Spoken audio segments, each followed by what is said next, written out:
A Bíblia de um lado, Vinícius Iracete do outro. Eu sou Ezequiel Gomes, você está no canal Vem Senhor Jesus, e hoje nós damos continuidade à nossa série de mensagens nas quais a gente descortina os descortinadores. A gente está fazendo nessa série basicamente uma avaliação do trabalho do Gleison Pércio e do profeta Vinícius Iracete, que supostamente estão descortinando o adventismo. Eu, como adventista do sétimo dia, estou avaliando aí as principais mensagens do Gleison e do Vinícius Iracete para avaliar se as coisas de fato são assim no melhor espírito bereano possível. E o que acontece? Nesse momento da série, nós estamos avaliando uma mensagem do Gleison a respeito do livro de Hebreus e a Igreja Adventista do Sétimo Dia, e dentro desse vídeo, o Gleison argumenta contra a doutrina adventista do juízo investigativo e contra a Ellen White, dizendo que a Ellen White fala uma coisa, a Bíblia fala outra, e você tem que escolher com quem você vai ficar. Com a Bíblia de um lado ou com a Ellen White do outro lado. Duvida do que eu estou falando? Dá uma olhadinha nas palavras de Gleison Pércio. Olha o que diz Hebreus 1,13. Ora, a qual dos anjos Deus alguma vez declarou: senta-te à minha direita, até que eu faça dos teus inimigos um estrado para os teus pés? Ok. Deus disse para Cristo: você vai ficar sentado à minha destra, vai ficar do meu lado, até que eu faça os teus inimigos como estrado para os teus pés. Ok? Cristo, ele está lá, tá? Até que isso ocorra. O local oficial, a posição oficial de Cristo é à direita do Pai no céu, tá? Até que os inimigos dele sejam feitos como estrado para os seus pés. Os inimigos de Cristo já foram derrotados? Não. Ainda não. Então, a posição dele continua lá. Ellen White diz que Cristo ficou no lugar santo, ministrando no lugar santo, até 1844. A Bíblia diz que ele está à direita do Pai. E aí, com quem que vocês vão ficar? Mais uma vez, a Bíblia de um lado, Ellen White do outro. Escolha, gente, escolha. Escolha, gente, escolha! Entendeu? Então, basicamente, o Gleison está pegando um aspecto da narrativa da Ellen White, que dentro da visão dele, Gleison Pércio, não se encaixa com a Bíblia, e dizendo então que Ellen White fala diferente da Bíblia, então você tem que escolher entre Ellen White e a Bíblia, e etc e tal. Mais uma vez, ok? Beleza. Uma coisa interessante é que o Gleison usa esse tipo de argumentação para dizer que a doutrina adventista do juízo investigativo é equivocada à luz da Bíblia, porque supostamente a doutrina do juízo investigativo e a Ellen White apresentam Jesus de pé diante de Deus, mas na verdade Jesus está sentado diante de Deus segundo a Bíblia, e por isso a Ellen White e a doutrina adventista devem ser rejeitados e deve ser aceito a Bíblia do jeito que a Bíblia lê literalmente, tal, etc e tal, né? Dá uma olhadinha nesse outro trecho do vídeo do Gleison aí. Juízo investigativo diz que Cristo está de pé diante do Pai, clamando pelos justos com seu sangue, sem ainda ter obtido vitória em seu ministério. O que a Bíblia diz? Que Cristo está sentado à direita do Pai com um ministério já vitorioso. Hebreus 10, 9 a 14. Bom, pessoal, então você percebe aí, já que existe uma aparente discordância entre a linguagem da doutrina adventista e da Ellen White, etc. e tal, em comparação com os versos prediletos da Bíblia da parte do Gleison Pércio, então isso é suficiente para você rejeitar o adventismo e a Ellen White e seguir no caminho do Gleison Pércio. Pelo menos é o que a gente deduz a partir da lógica que ele usa, da forma como ele argumenta. Ele encontra essas questões aí, para ele isso já demonstra que o adventismo tem que ser rejeitado, Ellen White tem que ser rejeitada, você tem que seguir o Gleison Pércio, a religião do Gleison Pércio. Todavia, a gente sabe que por detrás do Gleison Pércio existe uma autoridade espiritual maior, que lhe dá uma cobertura espiritual, que inclusive é o mentor por detrás das próprias experiências do Gleison, onde ele acorda 3 horas da manhã para fazer oração, quebra de maldição e jejum e não sei mais o que, e etc e tal, que é o profeta Vinícius Iracete. Será que, entretanto, a gente consegue encontrar no trabalho do Vinícius Iracete alguma coisa que está um pouco assim em desarmonia com a linguagem bíblica para a gente poder aplicar ao Vinícius Iracete, ao movimento Descortinando o Adventismo? A mesma lógica que o Gleison aplica sobre o Adventismo e a Ellen White? Vamos sair aqui desse ambiente e vem comigo. Bom, meus amados irmãos e irmãs, aqui estamos no canal do tal profeta Vinícius Iracete. E um dos últimos vídeos dele é esse aqui, ó. Jamais tenha esses objetos na sua casa. 11 coisas para afastar da sua casa. Vamos dar uma olhadinha aqui em algumas questões aqui referentes a esse vídeo. Bom, eu, em respeito à minha audiência, não vou colocar o Vinícius Iracete falando nada aqui no meu canal, vai que o meu canal se torne amaldiçoado, né, pessoal?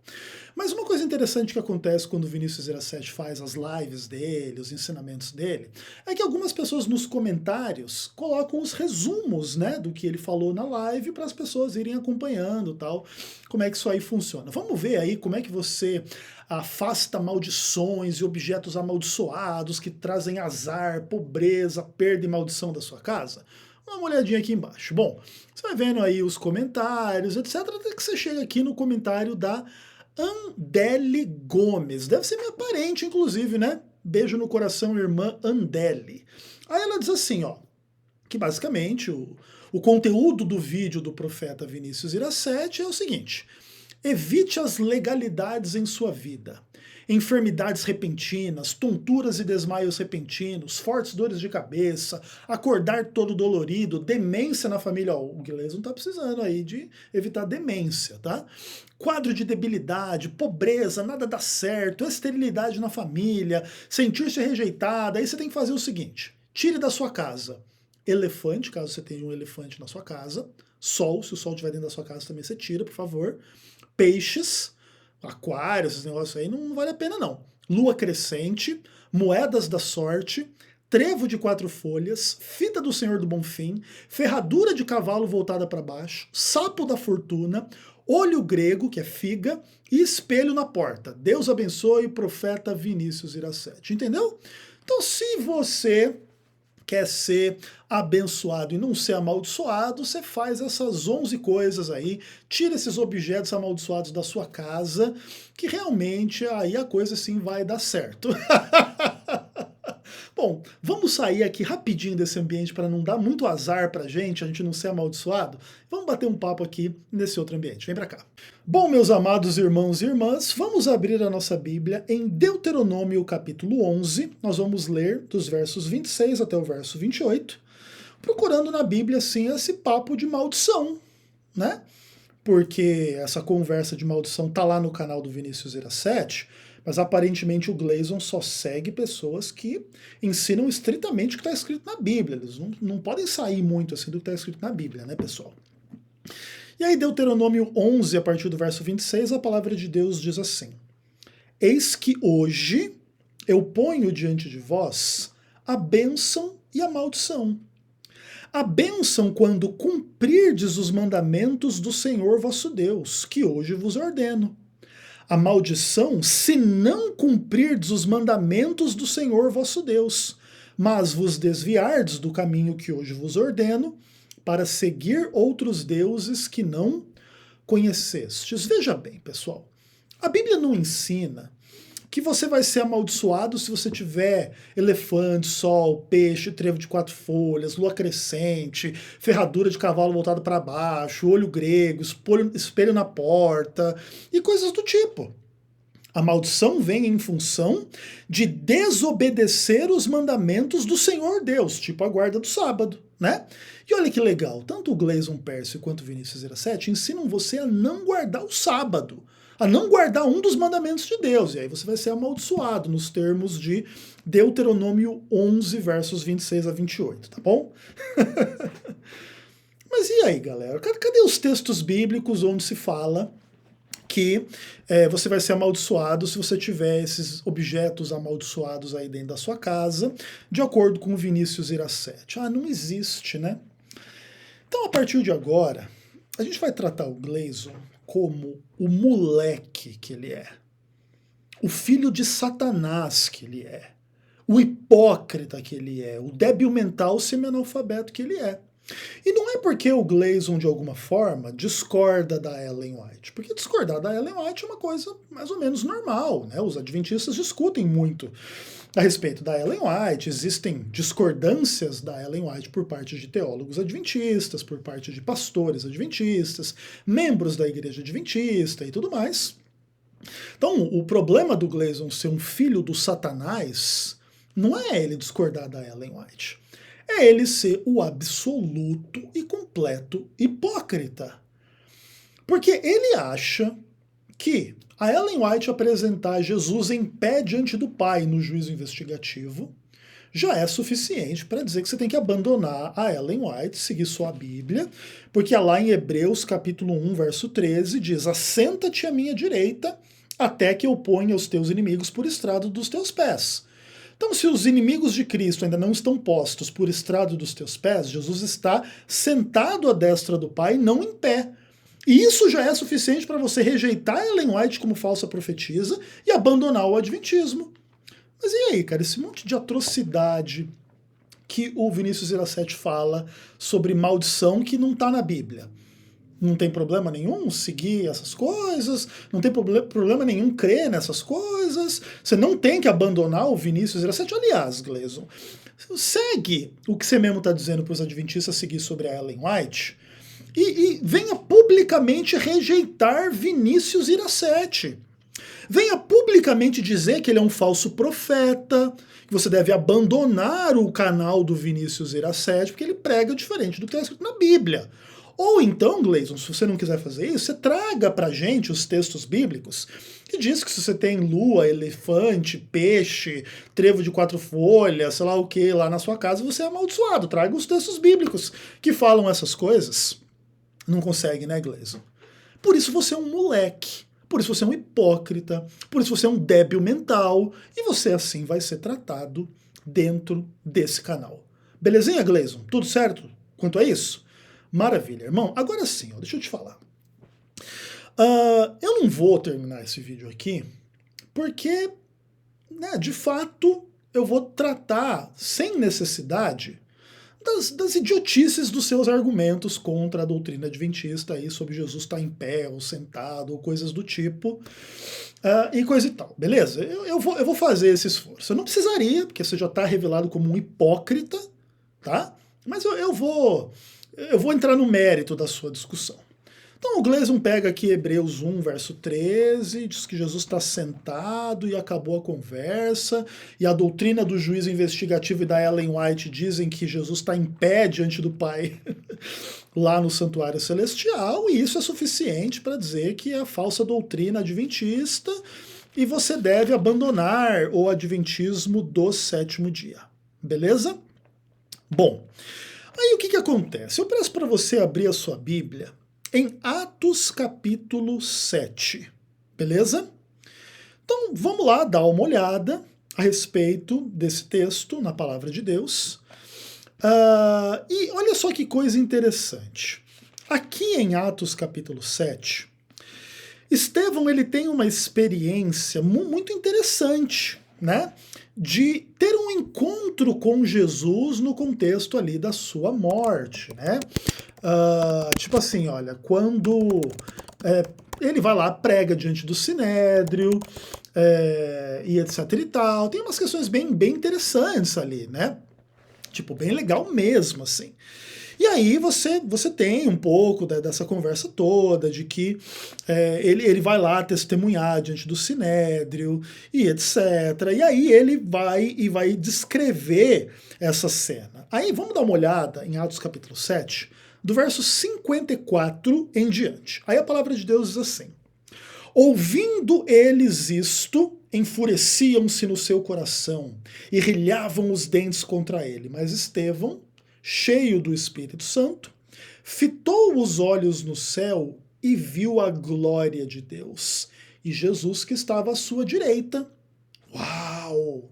E aí o verso 56 diz: E disse: Eis que vejo os céus abertos e o Filho do Homem em pé, diante da destra de Deus, à destra de Deus. Eles, porém, clamavam em alta voz, taparam os ouvidos, os unânimes arremeteram contra ele, e lançando-o fora da cidade o apedrejaram. As testemunhas deixaram suas vestes aos pés de um jovem chamado Saulo e apedrejavam Estevão, que invocava e dizia: Senhor Jesus, recebe o meu espírito. Então, ajoelhando-se, clamou em alta voz: Senhor, não lhes imputes este pecado. E com estas palavras adormeceu. E Saulo consentia na sua morte. Aqui, o que acontece? Segundo a ideia do Gleason, Jesus, quando ele ascende ao céu, ele vai imediatamente ao lugar santíssimo do santuário celestial, se assenta por lá e não pode fazer nada além de estar sentado no santuário celestial, até que os inimigos de Cristo sejam colocados por estrado dos seus pés. Então, se naquele momento em que Estevão estava sendo apedrejado, os inimigos de Cristo ainda não tinham sido colocados por estrado dos pés dele, Jesus teria que estar assentado à destra do Pai e não em pé. Porque, se de outra forma, a leitura que o Gleason está fazendo de Hebreus 1, verso 13, vai para o espaço. E essa é a leitura que ele está usando para dizer que você não pode crer na Ellen White no juízo investigativo, porque essa doutrina apresenta Jesus em pé lá diante do trono, diante do Pai, à destra do Pai, e ele está sentado, não em pé. Cara do céu, mano, olha o tipo de loucura, cara. A gente podia parar por aqui? Podia, claro que podia, né? Gleason Pércio, ele pode ser refutado a qualquer momento por qualquer questão, simples assim, porque é só burrice, é só mentira, é só idiotice. Mas, por exemplo, vamos abrir a Bíblia em Apocalipse capítulo 1. Aí ali, João tem uma visão de Cristo glorificado, e olha que interessante. No capítulo 1 do livro do Apocalipse, Jesus não é visto como estando sentado à destra do trono. Olha o que acontece aqui. Apocalipse 1, verso 10. Aliás, 1 a partir do verso 12. Voltei-me para ver quem falava comigo, ou seja, João foi ver Jesus que estava falando com ele, e voltando vi 7 candeeiros de ouro, e no meio dos candeeiros um semelhante ao Filho de Homem, com vestes talares, cingidos à altura do peito com uma cinta de ouro, sua cabeça eram brancos como a alva lã, como neve, os olhos como chama de fogo, os pés semelhantes ao bronze polido, como refinado numa fornalha, a voz como voz de muitas águas, tinha na mão direita 7 estrelas, e da boca saía-lhe afiada espada de 2 gumes. Seu rosto brilhava como o sol na sua força. Parece que lá dentro do lugar onde Jesus estava, no lugar santo do santuário, tinha um sol, né, que era o rosto dele brilhando. Acho que será que isso também era um objeto amaldiçoado, Gleason? Quando o vi, caí a seus pés como morto, porém ele pôs a mão sobre mim e disse: Não temas, eu sou o primeiro e o último, e aquele que vive. Estive morto, mas eis que estou vivo pelos séculos dos séculos, e tenho as chaves da morte e do inferno. Esse personagem aqui é Jesus Cristo, e ele vai ser apresentado nos capítulos 2 e 3 do livro do Apocalipse como falando com as igrejas do Apocalipse, né, as 7 igrejas. Olha que interessante. Aqui Jesus não é apresentado sentado, nem está à direita do trono, no lugar santíssimo. Ele está no meio dos candeeiros que ficavam no lugar santo do santuário, não no lugar santíssimo. Mas lembra que a Ellen White tem que ser rejeitada? Porque coloca Jesus lá no lugar santo, ou porque coloca Jesus não no lugar santíssimo de forma sentada, ou coisas dessas burrices infinitas. Mas e aí, o Apocalipse vai ser rejeitado também, Gleason? Acho que vai, né? Gleason Pércio é o maior exemplo de como que a internet deu voz a gente absolutamente idiota. Graças a Deus, entretanto, tinha um Ezequiel Gomes no caminho dele, para colocar os pingos nos is e tratá-lo exatamente como ele merece ser tratado.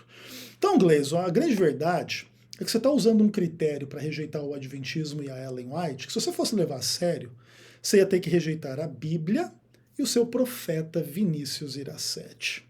Você vai fazer isso, irmão? Diz para nós. Um abraço.